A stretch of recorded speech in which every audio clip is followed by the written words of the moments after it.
Good evening, everybody, and welcome to Fire Up. And three of us are fired up. My name is Scott Morgan, off the Motor City Madmouth. Pleased to be joined by George Eichhorn. Welcome back, George, for round Good to two. be here. And our third man on the totem pole here is Ralph Williams. Ralph, welcome back to our show. Thanks, Scott. Thanks, George. Ready to have a fast 30 to 35 minutes to talk about some Pennsylvania sports? Oh, absolutely. I'm ready. I'm always ready. All right, George, you're going to actually take the lead on this, okay? And then we'll turn it over to Ralph, and I'll get my final thoughts on this first one. Let's talk about the passing of former Pittsburgh Pirate farmhand Detroit Tiger Jim Price. George, lead in with this, and let's talk about the unfortunate passing. Yeah, Jim Price, who was the backup catcher, as many of you remember, in the 1968 World Series that the Tigers stunned the world, beating the St. Louis Cardinals and the great Bob Gibson. Well, Jim Price had what you would call a minor role on the Tigers as a player. Obviously, Freehan was the all-star year after year after year, a great catcher. Jim made a great transition after his career into the broadcast booth. He first went to Channel 2, which is at that time was our CBS affiliate. Now it's a Fox affiliate. Anyways, he did sportscasting. You know, Van Patrick brought Jim Price on board, and Jim Hendrick and Fred Snowden did some work there, and they had a really good sports team going. Ann Doyle, our friend Ann Doyle, was there too as well. Jim Price then made a career out of it. He was a very, very close friend of Mikeilitch, the late owner of the Tigers. And Price was in the broadcast booth, both for cable TV and regular over-the-air radio, and worked with the great Ernie Harwell for many, many years, and has since worked recently with Dan Dickerson, who does the play-by-play. And Jim passed away. Unfortunately, he had a long illness and could not continue anymore in the broadcast booth. He has not been on since before the All-Star game. So they've been having fill in for him. But yeah, a great guy. He loved the community. Spent a lot of time devoting to his son, who is challenged with autism. He and his wife formed a charity for autism and to raise money to help out families that need help. So farewell to number 12, Jim Price. We're going to miss you. You're a great guy. I know, Scott, you had great memories too, and we saw him. You saw him on the road. I saw him at home, but I'm telling you, he was a great man, a great announcer, and he loved Tigers. Loved the Tigers. So Ralph, what are your thoughts about Jim Price? I know you followed the Pittsburgh Pirates a long time. That's obviously your team anyhow. But, you know, this guy was a part of your system. Yeah, he was. I heard he was a really good person. And, you know, back in those days, athletes were great people because they blended in with the community. And they did a lot of charitable work. They did a lot of different things. Nowadays, some of these athletes don't even care. So, I mean, you know, that's what Jim Price was good for. He was good for working with people. He was good with the team. And that's, I feel bad that he passed away today. My condolences to his family, so. Yeah, and again, I got to know Jim not only when I was at Tiger home games, but mainly during spring training. And I'll never forget the time when the Milwaukee Brewers and the Tigers played a 3-game series in Milwaukee, and kenkal and Jim Price were doing the broadcast. And I'm looking at Jim. By the way, you see that place called Fridays? Okay, my wife and I got married there. So really, wow, really, no kidding. Yeah, but I used to see Jim around the Grapefruit League. I bumped into him at the Mets. You know, he's just a super guy. I don't think there's a mean bone in this guy's body. No, not at all. But I got to tell you though, when I was at Millerpark and I told him that, you know, the biggest smile on kenkal and Jim Price, I wish I would have had a reaction to it. So, all right, on to our next topic. Erikkarlsson, 33, great number because it happens to be my lucky number, by the way, is excited to join the Penguins for an opportunity to contend for a cup. The 3-time Noristrophy winner has accomplished, obviously, more than the most in the last 14 NHL career. He's chasing that elusive Stanley Cup ring. Now, bear in mind, okay, he's the youngest member of the new core four. You got Sidney Crosby, who's 36, evgenimalkin, 37, krisletange, 36. And he's coming off a historic campaign that saw him become the 6th defenseman to record 100 points in a single season. He's playing on the NHL's 4th worst team, the San Jose Sharks. So he kind of reminds me of Steve Carlton when he won 27 games for a poor Phillies team that I believe won 57, 59, George. So I'm going to give you the lead first on this. I mean, you talk about the Penguins and bringing this guy on with a new core 4. I'll tell you what. Yeah. We're going to be back with this move. Yeah, he's a good player, solid addition to the Penguins. The Red Wings have always struggled with the Penguins. I know when the Detroit has played them. Obviously, they've split the 2 times they were in the Stanley Cup Finals. The Red Wings won the first get-go, and the Penguins, of course, won. And unfortunately, I had to witness that celebration, Ralph and Scott, on the ice at Joe Louis Arena as a reporter. But all that being said, I mean, you got some superstars on that team still. You still got a lot of fight, and you also have a lot of talent still. So I never count the Pens out. I mean, they are a good organization. They have been for decades. Mario Lemieux got involved, and that team has really been good. But yeah, I think this is a great addition to the lineup. And I'm just disappointed he didn't come and wear the red and white of the Red Wings. But that's another story for another day. Obviously, the Red Wings are trying to rebuild, and Steve Yzerman is doing a good job so far. So, but yeah, getting back to this, that's a great pickup, I think. Don't you think, Ralph? Absolutely, guys. I think this is a great pickup. There are some people in this town, some of my other media friends or pundits actually, that are going around saying that, well, this guy's 33 years old and that the Penguins need to get younger, not slower. So, because he's 33 years old. And I was the only one media person in this town that said that Kyledubas was going to do well in this town. Everybody had all these doubts about Kyledubas. I said, watch, he's going to do phenomenal things, and he has. Look what he did with this trade, George and Scott. He went ahead and he got rid of the dead weight on this team. He shedded salary by getting rid of the dead weight. Okay, the Gronlund deal was terrible. He cleaned up every mistake that Ronhextall made, and he did it in a short period of time, what took Ronhextall 3 years to do. Okay, so what I'm saying is Kyledubas is a genius. It's going to be between him and Omar Khan of the Steelers as to who's going to be the GM of the year in this town, because it's going to be tied between the two of them because they both have done phenomenal jobs of trying to get both teams squared away. The Steelers with both lines of scrimmage, and the Penguins, they need to start winning the Stanley Cups. Mike Sullivan, he needs to start getting with the times with a little bit of things, and he needs to fix up his offense a little bit. And there's a lot of things that have to happen. There's a few guys they still need to get rid of. I didn't like the Christian Jari signing for 5 years, but they did get rid of that dead weight Casey D. Smith. He was an below average backup. So a lot of things went down in this trade, and I was in favor of the Penguins, and I love it. I love the trade. I love every part of it. Well, I mean, the only thing I'll say to close out the topic is this, okay? There's a reason why you call it the off season. Sometimes you're winners in the off season, sometimes you're losers.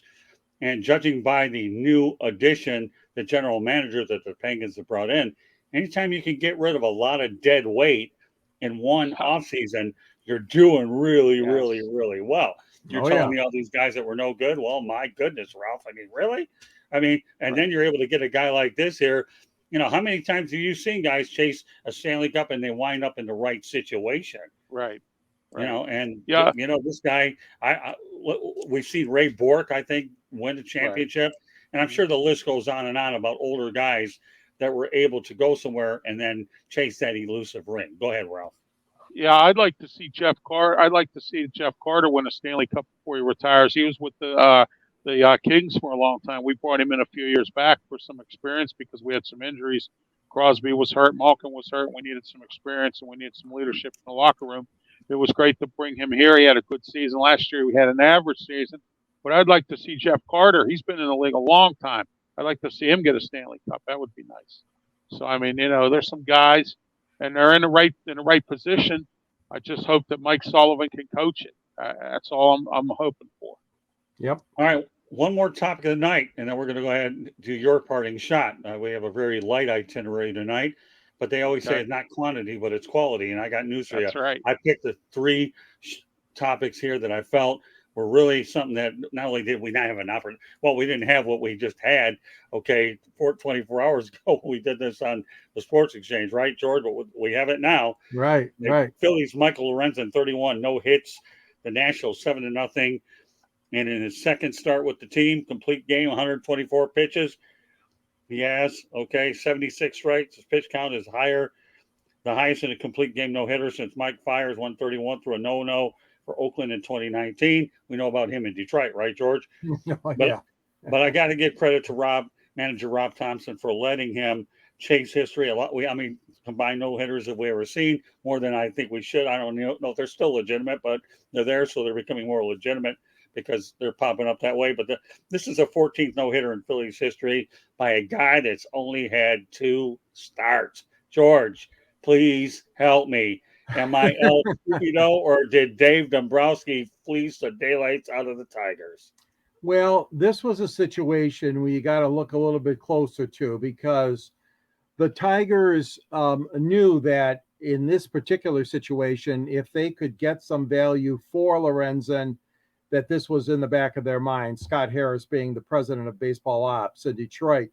And they worked really, really good with Michael. I mean, obviously, he was the team's all-star representative for the All-Star game up in Seattle. Remember, in July, he represented the Tigers. The pitching staff, Chris Fetters, and the staff here in Detroit worked really closely with him and, helped him out a lot this half season. And so despite the fact that they let him go, I think the fact is that they feel confident that they've started something here.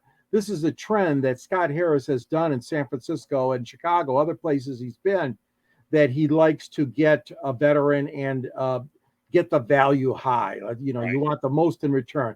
Quite frankly, I don't think we got enough for him, okay? But the fact of the matter is that he pitched the no-hitter. He's a good kid. He's energetic. He's a good Christian. But beside that, he just is having so much fun this year. And he's rediscovered himself from being that long relief pitcher, short relief, whatever he's done in his career. Now he knows he can start. And I think that's an important signal that, again, Detroit helped him with that. Yes, I'm sorry he's not a Tiger anymore, but boy, I'm happy that this happened right in your backyard over there, not far from you, at least, Ralph Williams. Right. Well, something, guys, a change of scenery is a good thing a lot of times.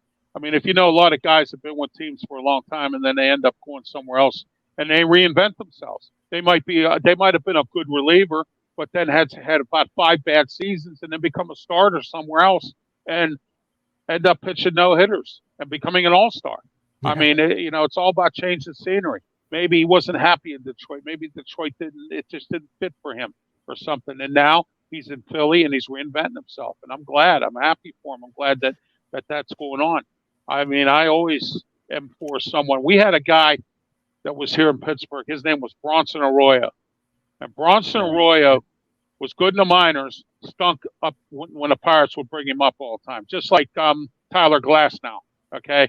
Both of them were the same thing. But as soon as they went to other teams, Bronson Arroyo and Tyler Glasnow became all-stars. Both of the teams, when Arroyo went to the Reds and then Glasnow went to the Tampa Bay Rays, okay? They ended up being all-stars. So a change of scenery cannot hurt for anyone. And it works all the time. All right, good evening, Jeremy. And we'll put Candy Ebling's point up. Really good one, too. Go ahead, George, read it. Sure, Candy. Thank you for sending this along. That was the coolest moment of my baseball career, going out there for the 9th, Lorenzen said, according to MLB.com. Just walking out of the dugout and hearing the fans go wild, it gave me the chills. It gave me the boost of energy that I needed for sure. Now, the only thing I'm going to say about this whole thing is this, okay? Michaellorenzen is in Philadelphia. You know what? They want him. They can pay him. And you know what? They've proven that they will pay people.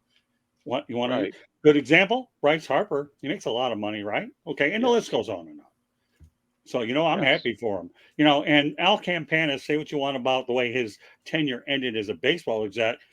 But when I was at the 1981 baseball winter meetings, he always told me there's 3 ways to look at the trade: the immediate, the short term, and the long term. And, you talk about how John Smoltz, okay, the Tigers had one of those deals where you got Doyle Alexander right away, and the Tigers were able to win a division because of him. And we all know how John Smoltz turned out. I think he turned out pretty good, right? On a World Series. Yes, he did. Oh, absolutely. Many divisions under Bobby Cox. They won. So the bottom line is there's ways to look at the trade.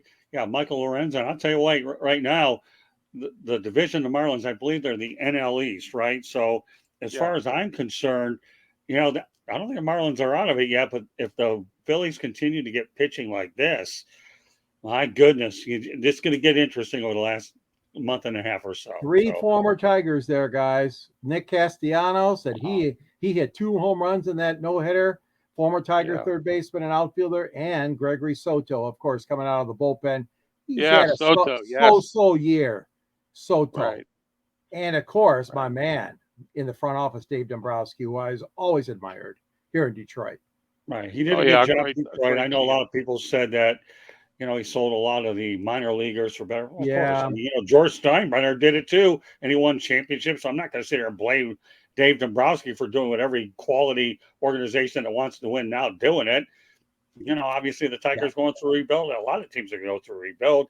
Some it takes a little bit longer than others, but ultimately those that get through that rebuild, end up making out well. The Baltimore Orioles went through a very difficult rebuild. It ended up getting their announcer suspended for the dumbest suspension on the planet. But meanwhile, despite all that insanity out for their television network, they endured a tough rebuild, and now they're sitting atop the American League East. And who would have thought that the New York Yankees were near the bottom of it? We may take on the Miami Marlins this weekend over at Lone Depot Park. I'll be actually at the Sunday game before I fly out to Detroit on Tuesday morning. Be pretty good stuff. Two things, guys, that make a good baseball team and that can build a baseball team: the front office and scouting. Okay. Oh yeah, absolutely. Yeah, and Philly has managed to start scouting better. And if you scout good, Baltimore, look at them. They were sad forever. Now they're starting by scouting and slowly getting in some good front office people, getting some people in there that can work with these young kids. If you don't have a good minor league system to build on, guys, forget it. It's over. And the Pirates had that problem, and it's over. Now the Pirates are like in the top 10. They're like number 5 top minor league system in baseball now. Yeah, let's not forget the Tampa Bay Rays too. How they Rays too. Yes, the Rays have always been good. How about Houston? Scouting and development. Houston too. Yep. So let me mention a couple of interesting points. Sorry to interrupt you, Ralph. Okay, number one. That's okay. Go ahead.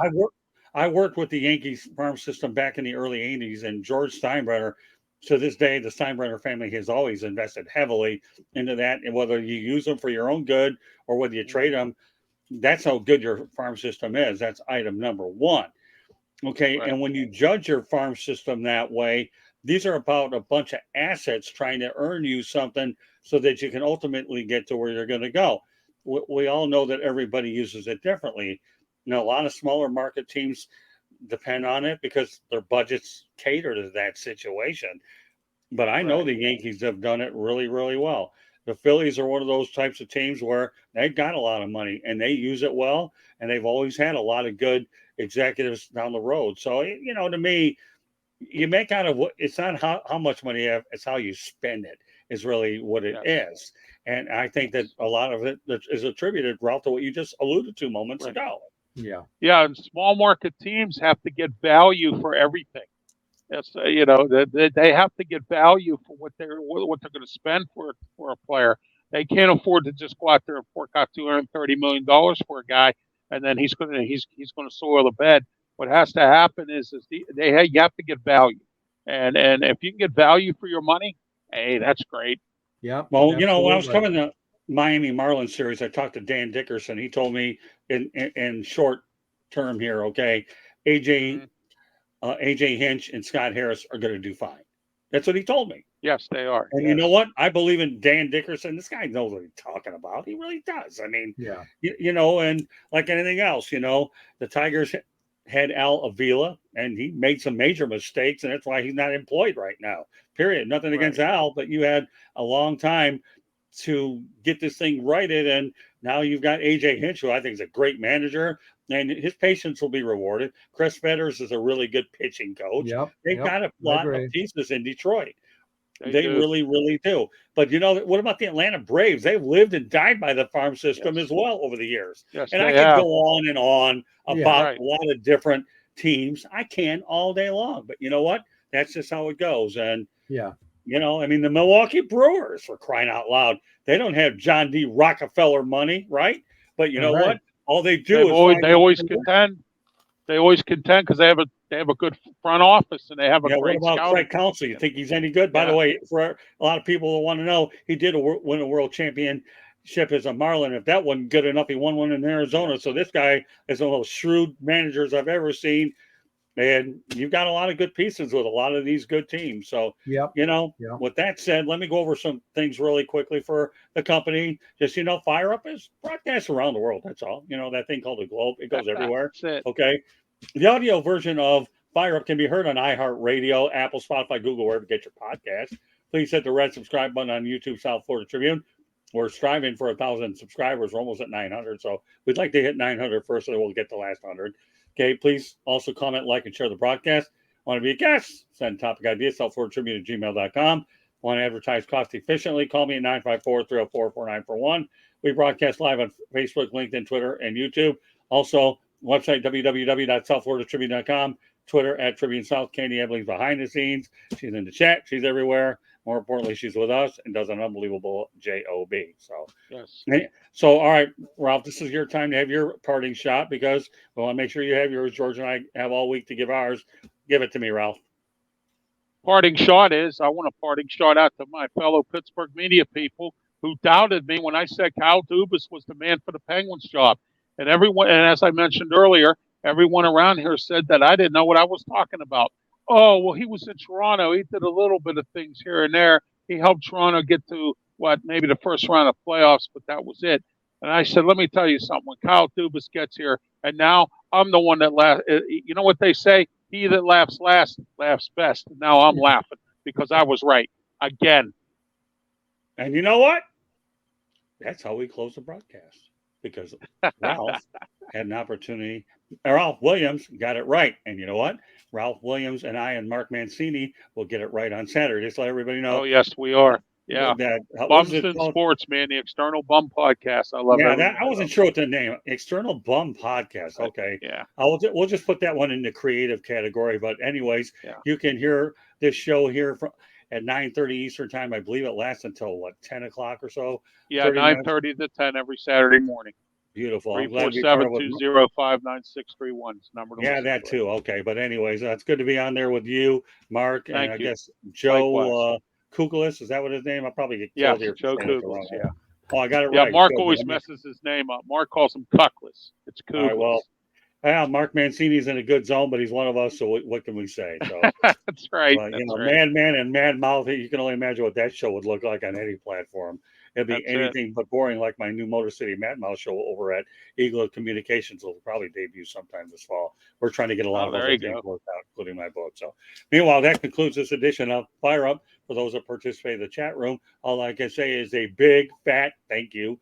And meanwhile, programming note: Fire Up will not be featured next Thursday night, as I will be in Detroit, but it will return 2 weeks from tonight. So, Ralph, we can't send you an invite next Thursday because I might be at one of my favorite restaurants, but I guarantee I'll be loaded, but I'll be on your show every Saturday, not on this platform. All right. Hey, fast question for you guys. What's going on with Chris Archer? Is he still with Detroit? I don't know. Chris Archer. Yeah, he was signed by Detroit. He used to play for the Pirates, and then he was with the Rays. I don't know. They've some of the guys that Scott Harris has picked up, he's ended up dropping or dumping them. Let's be honest. Oh, okay. So one of the things that he's been doing is picking up a lot of guys that were a cup of coffee journeymen, if you will, in the major leagues. Yeah, he was apologize. horrible I here. don't know if Archer's still in Terrible. the organization. I know he recently, though, has severed ties with a couple of those players that I just mentioned. So, Okay. I tell you what, though, hey, you look at that waiver wire, and he's being much more aggressive than Al Avila ever was as far as looking in some of these diamonds in the rough. I mean, look what he did with, like we already talked about, with Lorenzen. Nobody wanted him around. Well, Detroit took him, and they got a good half year out of him. Right. Okay, one thing I forgot to do, by the way, and I won't forget because we're still live. Okay, Ralph, let everybody know how they get a hold of you. Ralph Williams 737 at gmail.com, www.rwmedia.org. That's my media company. And also, you can find me on LinkedIn. You can find me on X, formerly known as Twitter, and Facebook. George? Yeah, and speaking of Twitter and Facebook, I mean, I've got a book myself, Detroit Sports Broadcasters on the Air. Scott is featured in the book, and so are so many other great announcers we've had over the years, like Ernie Harwell and Van Patrick, George Blaha, Ray Lane, Frank Beckman. I mean, some great announcers in Detroit. The book is available. There's a link to it at the end of my column, which appears under the South Florida Tribune. You drill down to the Motor City Tribune, and I contribute there. And also you can contact me personally at gicorn@yahoo.com, and I can tell you how to obtain the book. So great to be on. I said my piece, but Jeremy and Candy said that Chris Archer is a free agent. We'll take it at that and leave it on that note. Okay, thank you. Thanks for that. That concludes this edition of Fire Up. So on behalf of George Eichhorn and Ralph Williams, my name is Scott Morgan, Route to Motor City Madmouth. Thank you for joining us on this edition of Fire Up, and we will catch you 2 weeks from tonight. Good night, everybody.